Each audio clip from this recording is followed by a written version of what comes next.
Tonight at 9, a crackdown on fraudsters who swooped in on billions of dollars of COVID-19 relief funding.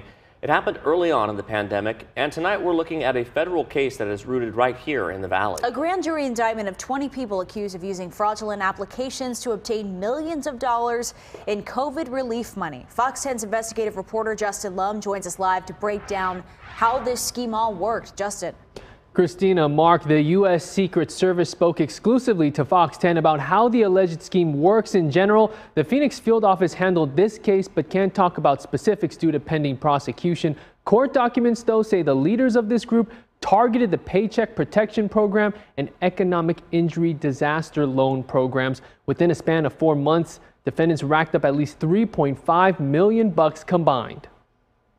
This is a great thing, a great victory. This is going to save companies that are incredible companies, but that are going to need some help because of what happened.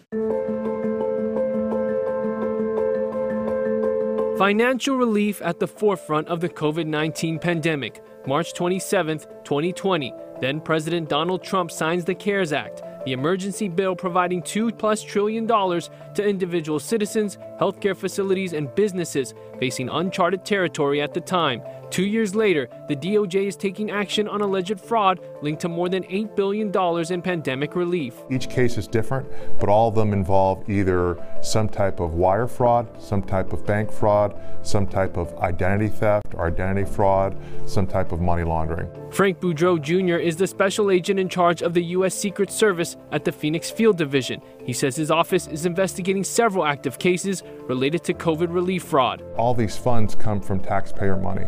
So we've all worked hard and we've all contributed to this, and then we all may have to pay higher taxes or more taxes than we want to because there has been a big criminal element involved in this. And what appears to be an organized operation, Boudreau tells me, a major case unfolding in the U.S. District Court of Arizona. 20 people accused of conspiracy, wire fraud, and money laundering, most of them living across the valley, indicted last December. According to prosecutors, the main players are brothers Nino Mahili and Nicholas Mahili, along with Ernest Lerma, Gerald Blaze, and Devontae Stanton, who recruited co-conspirators to submit false applications for COVID-19 relief loans. What the indictment says is false: the claims in gross earnings, cost of goods sold, and the number of employees.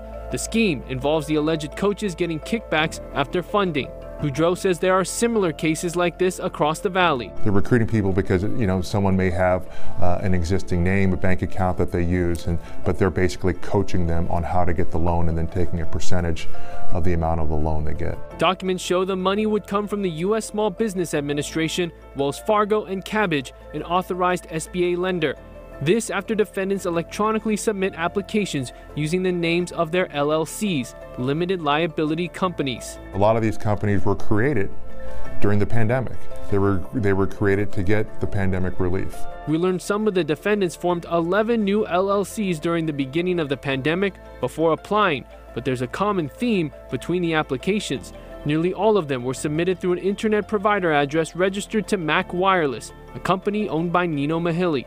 Per court docs, wire transactions from the SBA to defendants ranged from $10,000 to $150,000, all happening from May to September 2020 as federal agencies pumped out relief money in the early stages of the pandemic. Would you like to comment on these allegations against you, sir? Did you actually recruit people to fraudulently apply for SBA loans? Why would I do something like that? Appearing in federal court Wednesday regarding conditions of his release, 28-year-old Devontae Stanton is one of the accused recruiters in the COVID relief scheme. Documents show his accounts received a total of $230,000 from other defendants.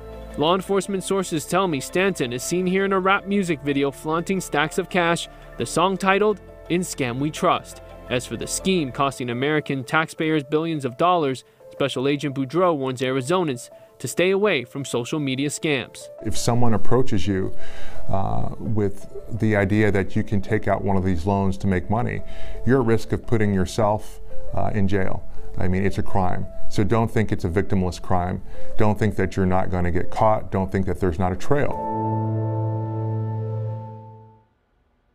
The trial for this large fraud case is set for May 2023. Earlier this month, the Department of Justice announced that Associate Deputy Attorney General Kevin Chambers will serve as director for COVID-19 fraud enforcement. Chambers wants to focus on high-scale criminal enterprises and foreign actors who try to profit on the pandemic. Yeah, Justin, what should people look for on social media with this? Well, what investigators want people to really be aware of is what's on social media as far as advertisements from suspected fraudsters telling you how they can make you money, but what they really want is your personal information so they can sign up for that bank account and apply fraudulently for these loans. If it's too good to be true, be suspicious about it. Okay. And as many people thought they got away with this, and here we are a couple years later, they're going after these people, and as he said, they'll go and find them. And it's happening all across the country right now. All right. 2 years later. Justin, thank you so much for that tonight. Thanks.